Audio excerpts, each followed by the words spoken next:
अमिताभ बच्चन साहब जब अपने पीक पर मौजूद थे 80 की दिहाई में, तब एक फिल्म की शूटिंग हो रही थी और उन्होंने कादिर खान की तजलील की थी और वो तजलील उन्होंने खुद नहीं की थी, उनके मैनेजर ने की। लेकिन मैनेजर की जानिब से कादिर खान की अपनी तजलील इतनी बुरी लगी कि कादिर खान ने फैसला कर लिया कि अमिताभ बच्चन जो उनके बड़े गहरे दोस्त रहे हैं, बुरे वक्तों के साथी रहे हैं, उनके साथ काम कभी नहीं करना।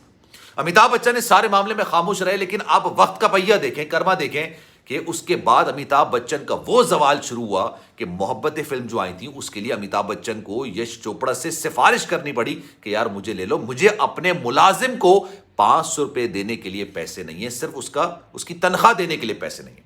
अमिताभ बच्चन करोड़ों के मकरूज हो गए थे, उनके घर पे बाहर लाइनें लगी होती थी, फैंस की नहीं, कर्जा वापस लेने वालों की, जिन्होंने कर्जा अमिताभ बच्चन साहब को दिया हुआ था। फिर शाहरुख खान के साथ अमिताभ बच्चन का वो झगड़ा शुरू हुआ, जिसके बाद अमिताभ बच्चन को अपनी गलती का अंदाजा हुआ कि उन्होंने कादिर खान के साथ गलत किया।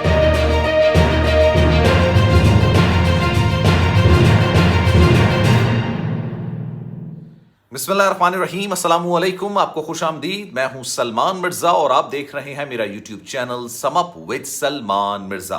बहुत शुक्रिया जनाब, ये वीडियो देखने के लिए आप सभी ने वक्त निकाला है। वीडियो के आगाज में तहे दिल से आप सभी का मैं शुक्रिया अदा करता हूं, लेकिन इस दुआ के साथ कि आप जहां हो खैर वाफियत से हों, सेहतमंद हों और तंदुरुस्त हों। जनाब, कुछ कहानी ऐसी होती हैं जो कि हकीकत पर मबनी होती हैं और हमारे लिए बहुत सारी चीजें ऐसी छोड़ जाती हैं जिससे हमें सीखना चाहिए।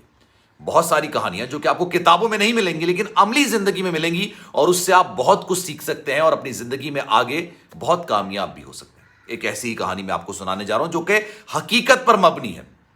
बॉलीवुड के बादशाह अमिताभ बच्चन साहब एक फिल्म की शूटिंग कर रहे थे। इस फिल्म की कास्ट में कादिर खान साहब भी मौजूद थे। कादिर खान और अमिताभ बच्चन साहब बड़े गहरे दोस्त हुआ करते थे, मतलब बुरे वक्तों के साथ ही हुआ करते थे। कादिर खान को पता चला कि जनाब अमिताभ बच्चन साहब इस फिल्म की शूटिंग में हैं और इस वक्त सेट के अंदर मौजूद हैं। कादिर खान एक्साइटेड हो गए, वो आए और उन्होंने कहा कि कहां है यार अमित, कहां है अमित, कहां है। वो उसको अमित कहा करते थे, अमिताभ बच्चन साहब को अमित किधर है, अमित जी किधर है, अमित कहां है। अब ये कहते कहते जब वो गुजर रहे थे तो अमिताभ बच्चन साहब के मैनेजर उनसे टकरा गए। अमिताभ बच्चन के मैनेजर ने कहा कि यार आप किस तरह से बात कर रहे हैं, यहां पर कोई उनको अमित नहीं कहता है, यहां पर सब उनको सर जी कहते हैं, आप उनको सर जी बोलिए। अच्छा, ये बात जब कादिर खान ने सुनी, मैनेजर को नहीं पता था कि कादिर खान और अमिताभ बच्चन साहब के माजी के क्या ताल्लुकात रहे, दोनों बड़े गहरे दोस्त रहे, तो कादिर खान ने उनको सुना दी बातें। भाई उन्होंने कहा यार अपने काम से काम रखो, तुम्हें नहीं पता कि मेरे और अमिताभ बच्चन साहब के दरमियान क्या ताल्लुकात है। जब वो उनको सुना ही रहे थे, यानी कादिर खान मैनेजर को बातें सुना रहे थे, पीछे से अमिताभ बच्चन साहब आ गए। अमिताभ बच्चन साहब ने सारा मंजर देखा, लेकिन उन्होंने एक लफ्ज भी अपने मैनेजर को नहीं कहा। कादिर खान को यह बात दिल पर लग गई, कादिर खान को यह बात बहुत बुरी लगी और उस बात के बाद उन्होंने फैसला कर लिया कि भाई उन्होंने कभी जिंदगी में अमिताभ बच्चन साहब के साथ काम नहीं करना है, सिर्फ इस वजह से कि कादिर खान साहब की तजलील की मैनेजर की जानिब से, लेकिन मैनेजर को एक लफ्ज अमिताभ बच्चन ने नहीं कहा। कादिर खान ने फैसला कर लिया मैं अमिताभ बच्चन साहब के साथ दोबारा फिल्म नहीं करूंगा। लेकिन कर्मा आप देखिए, वक्त का पहिया देखिए, 1985 में आखिरी अमिताभ बच्चन साहब की फिल्म आई और अमिताभ बच्चन की जो फिल्म थी ना वो ब्लॉकबस्टर थी और ये ब्लॉकबस्टर अमिताभ बच्चन साहब की आखिरी मूवी थी।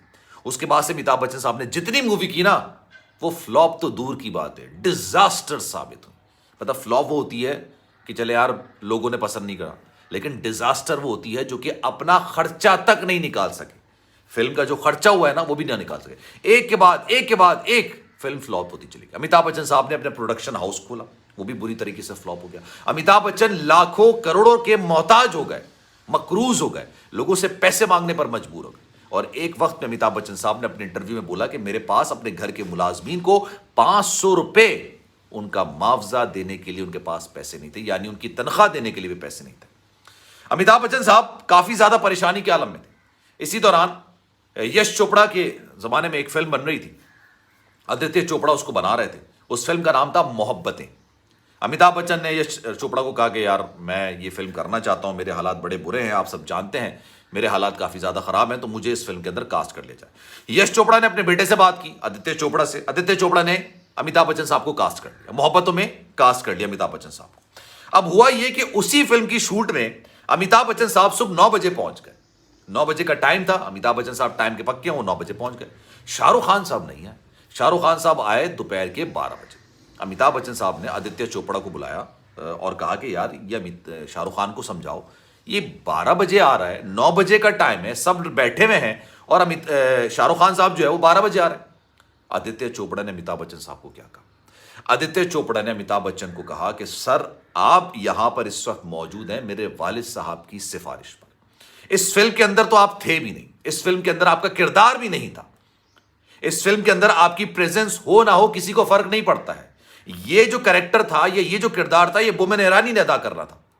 अब मेरे वालिद साहब की सिफारिश पर आपको ये किरदार मिला है। ये एक फिल्म जो बन रही है ना, वो शाहरुख खान के लिए बन रही है। शाहरुख खान उसके हीरो हैं, आपने उनके हिसाब से काम करना है। अमिताभ बच्चन साहब, the great Big B, Bollywood के शहंशाह, एनसाइक्लोपीडिया ऑफ एक्टिंग, उनको ये बात एक डायरेक्टर के मुंह से सुनने को मिली। एक ऐसे डायरेक्टर की जो कि इतनी ज्यादा उसकी उतनी वक़्त नहीं थी, सिर्फ उसकी हैसियत ही थी कि वो यश चोपड़ा का बेटा था। फिर क्या हुआ, अमिताभ बच्चन साहब के हालात फिर भी बेहतर नहीं। 2000 का एरा आया और अमिताभ बच्चन साहब ने कौन बनेगा करोड़पति एक टीवी शो में काम करना शुरू किया। यह उस वक्त का दौर था जब अमिताभ बच्चन साहब, या चले कोई भी अदाकार आप कह लें, शाहरुख खान, सलमान खान, आमिर खान, कोई भी फिल्म एक्टर या एक्ट्रेसेस टीवी पर आना अपनी तजलील समझते थे। इतनी तजलील जैसे गली मोहल्ले में जो शादियां होती ना उसमें डांस करने पहुंच गए। इस तरह की तजलील समझी जाती थी कि यार मैं टीवी में काम करूंगा, मैं टीवी में आऊंगा, मैं फिल्म स्टार हूं।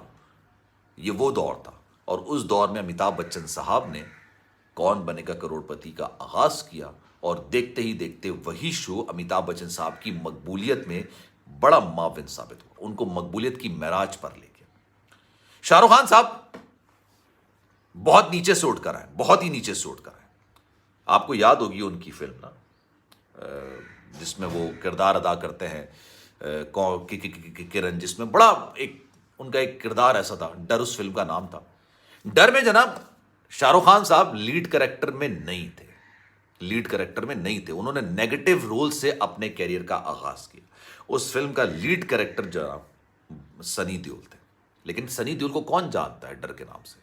डर मूवी का नाम लिया जाएगा तो शाहरुख खान का नाम लिया जाएगा, बल्कि सनी देओल का नाम नहीं लिया जाएगा। हालांकि वो हीरो था लेकिन उसका नाम नहीं लिया जाएगा। शाहरुख खान साहब ने बहुत निचली सतह से आगाज किया और ऊपर जाकर पहुंच गए और अभी तक उन्होंने अपनी पोजीशन बरकरार रखी है। उनसे बहुत कुछ सीखने को आप हासिल कर सकते हैं।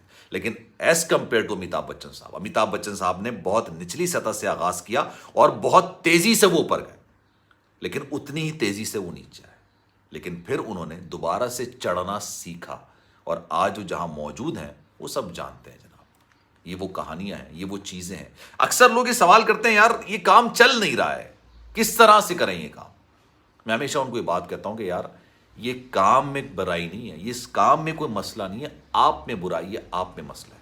इस काम में कोई ना कोई आपसे पहले कामयाब हुआ होगा और आने वाले वक्त में भी कामयाब हो सकता है। अगर आप कामयाब नहीं हो रहे तो ये काम का मसला नहीं है, आपका मसला है। शाहरुख खान साहब ने नेगेटिव किरदारों से अपने कैरियर का आगाज किया और आज कहां पहुंचे हैं ये सब आप जानते हैं। अमिताभ बच्चन साहब कहां पहुंचे थे, फिर नीचे गिरे। 500 रुपए अपने मुलाजिम को तनख्वाह देने के लिए उनके पास नहीं थे, लेकिन फिर कहां पहुंचे ये सब आप जानते हैं। ये वो कहानी है जो इंसान को काफी ज्यादा मोरली बूस्टअप कर देती है और ये हकीकत पर मबनी कहानी है। इस पर आपकी राय क्या है? मैं चाहूंगा कि आप कमेंट सेक्शन में राय का इज़हार जरूर कीजिए। सलमान मिर्जा को दीजिए इजाजत। जिंदगी रही, सेहत रही और आपकी दुआएं रही तो इंशाअल्लाह आपसे फिर मुलाकात होगी। ख्याल रखिएगा अपना। अल्लाह हाफिज।